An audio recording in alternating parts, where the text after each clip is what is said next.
Hello guys, welcome to our channel Panisha for Competitive Examinations. I'm Shweta. आपके लिए मैं आज लेके आई हूँ एक बड़ा सा सरप्राइज़. वो सरप्राइज़ है न्यू कोर्स का लॉन्च होने वाली है. वो है पॉलिटी का कोर्स, जैसे आपने थंबनेल में देखा ही होगा, राइट. यहाँ पे देखो, ऐसा मुझे बताना ज़रा कि आपका ऐसा कौन सा एग्ज़ाम में है जिसमें जीएस पूछा जाता है और पॉलिटी का क्वेश्चन नहीं आया हो. मुझे बताओ, आपकी SSC examination, railway examinations and जो आपकी स्टेट लेवल एग्जामिनेशंस में जो है आपका जीएस की पार्ट तो आता ही है, और उसमें कभी देखा है क्या आपने पॉलिटी का क्वेश्चन नहीं आया हो. आज जो है हम वो स्ट्रैटेजी जानने वाले हैं कि आप चाहे कौन से भी एग्ज़ाम लिखो और उसमें पॉलिटी में फुल मार्क्स आ जाए आपको, राइट. वो स्ट्रैटेजी जो है हम पढ़ने वाले हैं.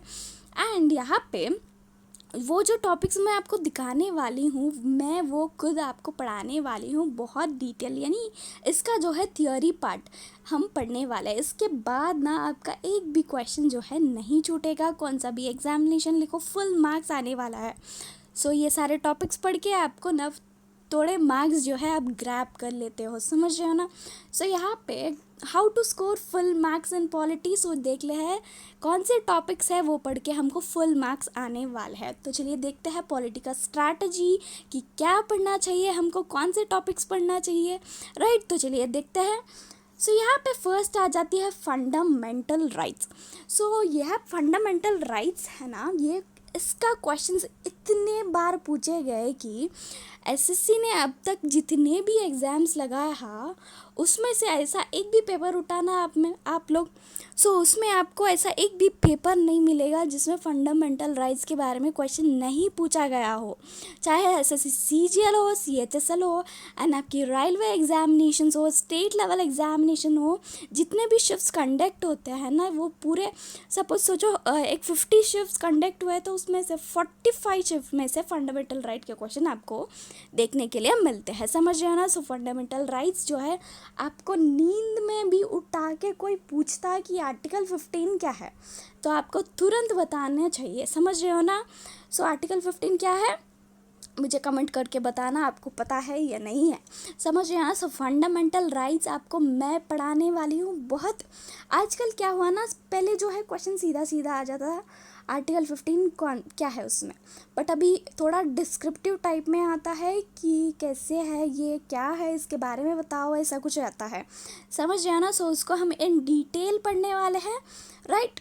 यहाँ पे नेक्स्ट देखते हैं कौन सा टॉपिक पढ़ना है. एंड फंडामेंटल राइट्स इसलिए इम्पोर्टेंट होती है क्योंकि हर एक इंसान को, हर एक स्टूडेंट को ये जानना ज़रूरी है कि उसके राइट्स क्या है, समझ रहे हो ना. यहाँ पे directive principles of state policy है.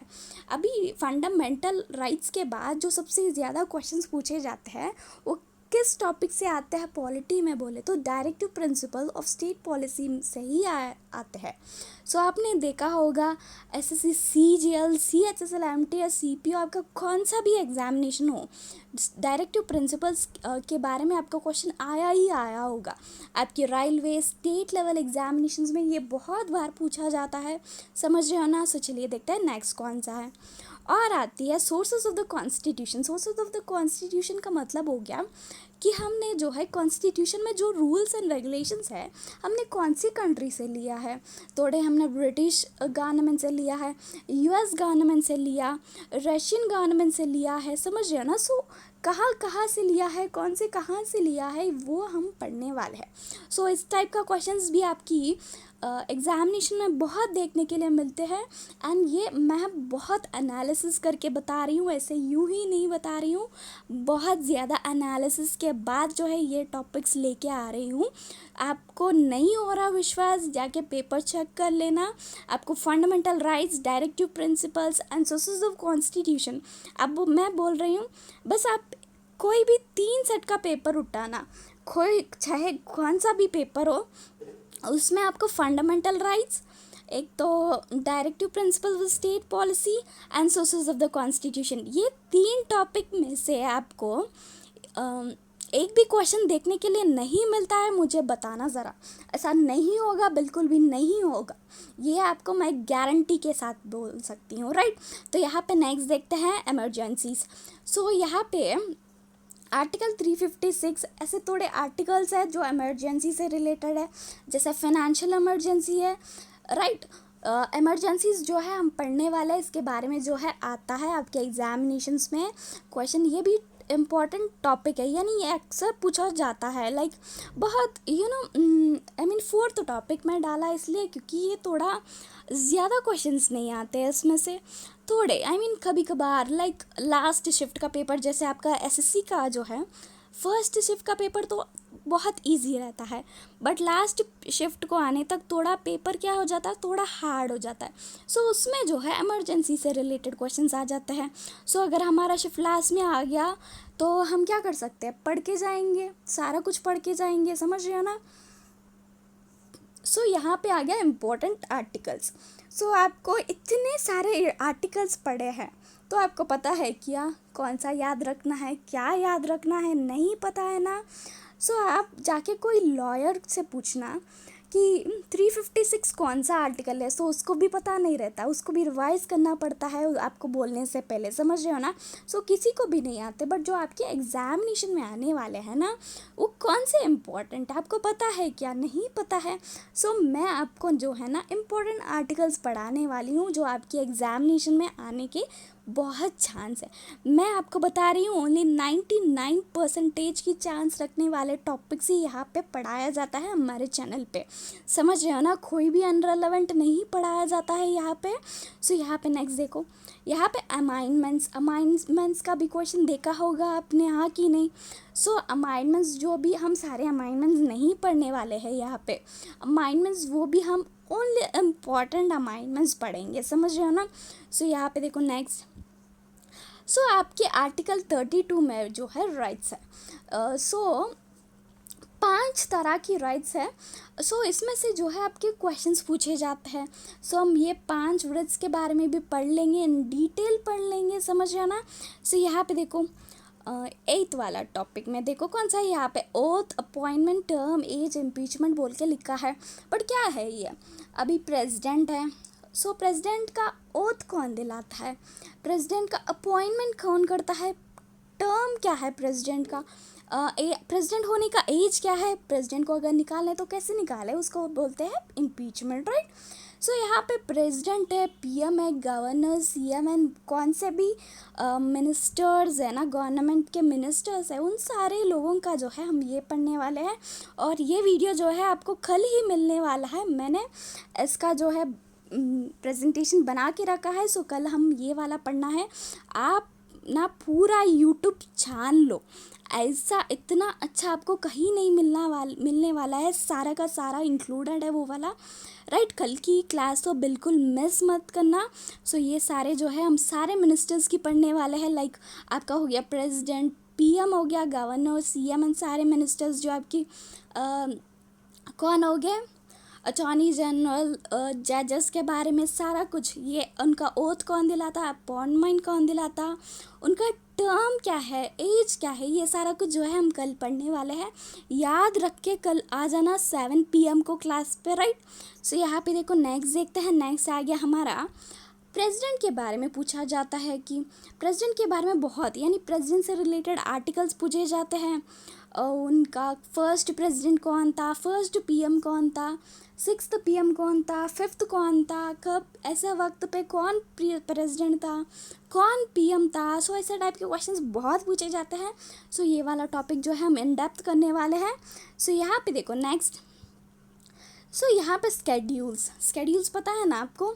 सो स्केड्यूल्स के बारे में भी बहुत क्वेश्चंस पूछे जाते हैं कि आपका 5th स्केड्यूल में क्या है, 7th स्केड्यूल में क्या है, राइट। सो यहाँ पे सैलरीज़ के बारे में कौन से स्केड्यूल में इंक्लूडेड है, ऐसे टाइप के क्वेश्चंस पूछे जाते हैं। ये भी हम पढ़ने वाले हैं, आपके एग्जामिनेशंस में ना बहुत बार पूछा गया।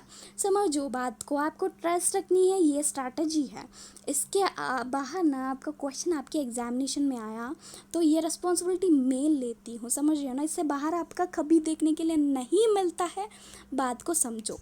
सो यहाँ पे देखो नेक्स्ट आ गया कौन सा, लैंग्वेजेस के बारे में भी बहुत पूछा जाता है। इसका बारे में भी आज तक आपको किसी ने इन डेप्थ नहीं पढ़ाया होगा, मैं पढ़ाने वाली हूँ। आपके एग्जामिनेशन में ये क्वेश्चन कभी कभार देखने के लिए मिलता है, राइट। सो यहाँ पे देखो पंचायत राज के बारे में भी आपने खुद कभी सोचो, आपने एक 4 to 5 टाइम्स किसी एग्जामिनेशन को अटेम्प्ट किया होगा, नहीं तो आपने मॉक टेस्ट लिखा होगा, तो आपने उसमें से ये क्वेश्चन तो देखा ही होगा, नहीं तो आप प्रीवियस ईयर क्वेश्चंस लगा रहे हो। सो आपने ये देखा है ना, हाँ कि नहीं। सो ये क्वेश्चन बहुत बार पूछा जाता है, ये भी कर लेंगे, एक भी क्वेश्चन यहाँ से नहीं जाने वाला है। सो यहाँ पे देखो fundamental duties, actually fundamental duties के बारे में पूछा नहीं जाता है कभी एक्चुअली तो, बट बात ये है ना कभी कभी आ ही जाती है, क्या है ना, ऐसा टाइप का क्वेश्चन आ सकती है कि इसमें से कौन सा है वो जो फंडामेंटल ड्यूटी नहीं है, फंडामेंटल ड्यूटी नहीं है। सो आपको फंडामेंटल ड्यूटीज़ तो पता होनी चाहिए कि क्या फंडामेंटल ड्यूटीज़ है, तभी जाके आप मार्क कर सकते हो कि फंडामेंटल ड्यूटी कौन सी नहीं है। सो आपको इसमें क्या करनी है, मैं आपको 1 रीडिंग करा दूंगी, आपको 1-2 बार पढ़ने में याद हो जाएगा, समझ रहे हो ना। सो इसमें कोई टेंशन नहीं लेनी है, बहुत सिंपल क्वेश्चंस पूछे जाते हैं इसमें से, राइट। सो यहाँ पे देखो हमारा आगा पार्ट्स, यानी आपकी फर्स्ट पार्ट है, सेकंड पार्ट है, थर्ड पार्ट है, फोर्थ एंड फिफ्थ सिक्स, ऐसे बहुत सारे पार्ट्स हैं। तो आपसे क्वेश्चन पूछा जाता है कि कौन से पार्ट में क्या है, अभी बोलो थर्ड पार्ट में कौन सा है, फोर्थ पार्ट में कौन सा है, 4A में कौन से पार्ट है। सो यहाँ पे देखो थर्ड पार्ट में फंडामेंटल राइट्स है। सो यहाँ पे पार्ट्स के बारे में पूछे जाता है, सो कौन से पार्ट में क्या है वो, ऐसा टाइप का क्वेश्चंस भी बहुत बार पूछे गए थे, वो भी पढ़ने वाले हैं हम, राइट। सो यहाँ पे देखो आ गया हमारा कोर्ट्स के बारे में, कोर्ट्स के बारे में पूछा जाता है, सबसे ओल्डेस्ट कोर्ट कौन सा है, ऐसा टाइप का क्वेश्चन। कोर्ट क्या है, जज के बारे में, जज का एज क्या है, एज कैसे रहना है, उनका एक्सपीरियंस कैसे जज बन सकते हैं, उनका सैलरी क्या है, ये सब कुछ जो है हम पढ़ने वाले हैं, राइट। सो यहाँ पे supreme court and high courts के बारे में जो है हम पढ़ लेंगे। सो यहाँ पे अदर्स आ जाता है, यानी जो भी एनालिसिस करने के बाद सपोज आपको कुछ और टॉपिक है आपको इम्पोर्टेंट लगा, सो यहाँ पे जो है अदर्स में हम पढ़ लेंगे, लाइक इलेक्शन कमीशन हो गया, म्यूनसिपैलिटीज़, कोऑपरेटिव सोसाइटीज़, ऐसे जो डिफरेंट है ना, जो आपके लिए थोड़ा इम्पोर्टेंट है, यानी इम्पोर्टेंट है बट इतना ज़्यादा इम्पोर्टेंट नहीं है, थोड़ा इम्पोर्टेंट होते हैं वो लोग, वो टॉपिक सारी, राइट। सो वो यहाँ पे हम पढ़ लेंगे। आपको भी कुछ टॉपिक इम्पोर्टेंट लगती है तो मुझे कमेंट में बता देना, वो भी पढ़ लेंगे हम, राइट। सो आपको पता है ना आपका स्टैटिक जीके का कोर्स चल रहा है यहाँ पे। सो 50 स्टैटिक जॉब टॉपिक्स में से हमने जो है 11 कर लिया। सो अभी पॉलिटिकल कोर्स एंड आपकी स्टैटिक जीके की कोर्स जो है अल्टरनेटिव डे चलेगी। सो आपकी जब तक CHSL एग्जामिनेशन होगा ये सब कुछ जो है कंप्लीट हो जाएगा। सो आपकी स्टैटिक जीके में पूरा मार्क्स स्कोर कर लोगे एंड पॉलिटी में भी पूरा मार्क्स स्कोर कर लोगे, राइट। सो आपके जो है हम ज्योग्राफी की कोर्स भी बहुत जल्दी लॉन्च कर दूंगी मैं, थोड़ा उसके बारे में थोड़ा एनालिसिस करके आपको बहुत परफेक्टली पढ़ाया जाएगा, स्ट्रैटेजी लेके आऊँगी। सो आपकी एग्ज़ाम बहुत ही आपको मॉक टेस्ट देनी है, तो आप एक काम करो, ये सारे टॉपिक्स जो मैंने अभी बताया है ना, उसको आप एक बार रिवाइज करके मॉक टेस्ट देना, उसमें से आपका एक भी टॉपिक छूटेगा, एक भी क्वेश्चन छूटेगा तो मुझे आके बताना नहीं हुआ मुझसे ये। सो ये टॉपिक्स आप एक बार देख लो, ये मोस्ट इम्पॉर्टेंट टॉपिक्स है, समझ रहे हो ना। ये आपकी पॉलिटी की स्ट्रैटेजी होगी, इस तरह ही पढ़ना है आपको, तभी जाके आप पॉलिटी में पूरा मार्क्स जो है स्कोर कर सकते हो। कौन से एग्ज़ाम में, SSC CGL हो गया, SSC के सारे एग्जामिनेशंस, रेलवे के सारे एग्जामिनेशन, आपकी स्टेट लेवल की सारे एग्जामिनेशन, इससे बाहर तो नहीं जाएगा क्वेश्चन, बात को समझो, ट्रस्ट रखो, एनालिसिस के बाद ही बताया जा रहा है आपको, right. So with this I wrap up. अगर आपको मेरी ये सेशन पसंद आती है तो लाइक शेयर सब्सक्राइब करना तो बिल्कुल ना भूलिए। Thank you so much for watching, bye bye.